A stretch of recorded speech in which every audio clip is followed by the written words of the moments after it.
নমস্কার বন্ধুরা, আজ আপনাদের স্বাগত রইল আমার বর্ণালী কিচেনে। আজ আমি বানিয়েছি গজা, ঘরোয়া পদ্ধতিতে বানিয়েছি।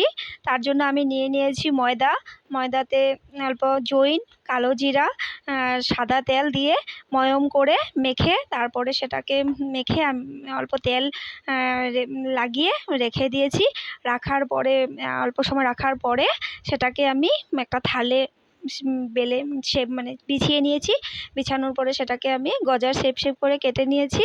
কাটার পরে এটাকে একটা শিরা চিনি দিয়ে বানিয়ে নিয়েছি। বানানোর পরে শিরা বানানোর পরে সেটাতে ভেজে রিফাইন অয়েলে ভাজার লাল লাল করে ভেজে শিরাতে ছেড়ে দিয়েছি।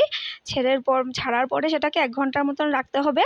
রাখার পরে খেতে পুরো মার্কেটের গজার টেস্টে এসে যাবে। যদি ভালো লাগে লাইক করবেন।